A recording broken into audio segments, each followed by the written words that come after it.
Hello friends, welcome to my channel. आशा करुँच आप समस्ते भलरे अच्छे। आज फादर्स डे, आप समस्त को फादर्स डे पाए ढेर सारा शुभकामना। आज जीवा से ही फादर्स डे ऊपर गोटे कविताटे शुणा जार शीर्षक हूँ पिता। एक अपरिमित आकाश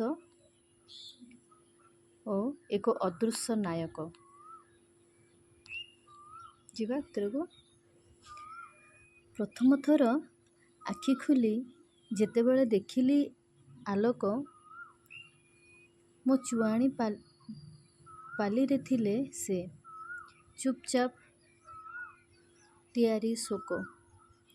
माँ थिले अग्रभागे प्रेमरे अभिव्यक्ति भरी, पिता थिले पछे शांत मुहरे दूरदृष्टि धरी।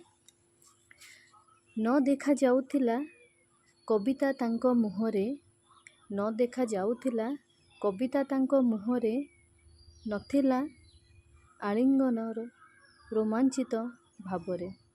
तथापि तांको नीरवता मध्यरे थिला एक अदृश्य उष्ण, एक अपरिमित जगत। बेले बेले मो बुझी पारि नथिली काहींकि से न हसंती बहुत।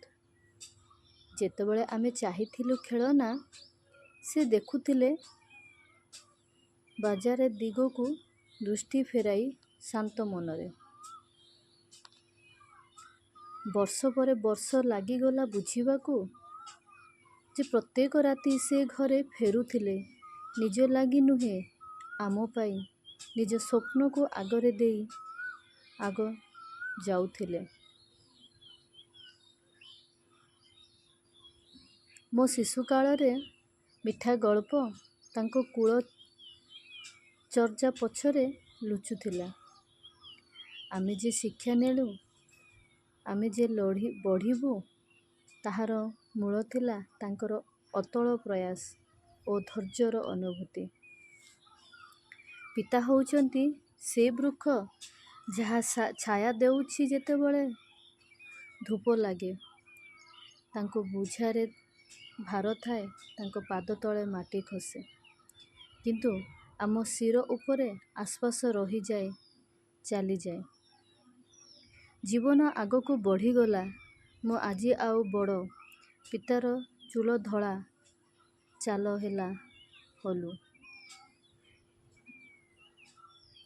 तथापि से आजी मध्य चालंती साथे, न शरीर रे किंतु मो चिंता, मो पथ भितरे। फादर्स डे आसिला, मो नमिली मने मने तुम पाई ए शब्द माने केवल उपहार नुहे, से होउचंती आम आत्मार दृढ़ आधार।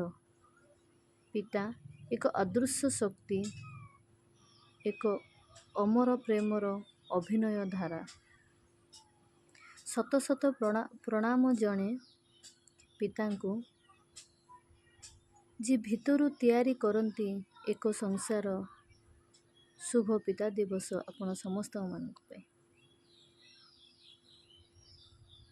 आगोटे शुणिबा, सबुडु पछे रही लुचि बेले बेले चिंतारे उठी, मने मने करंती झियो पुओ लागी प्रतिदिन निज आशा विसारी।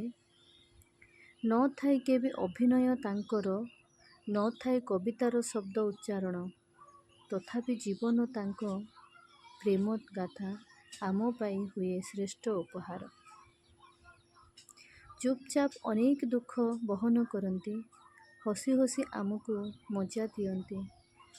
जणे पिता यह केवल एक शब्द नुहे, से होचंदे आम जीवनर शक्ति और उज्जवल पथसु। आज एतिकी, काली आउ थोड़ा आउ गोटे कविता सहित आसबे। Stay tune for more updates. Thank you, bye.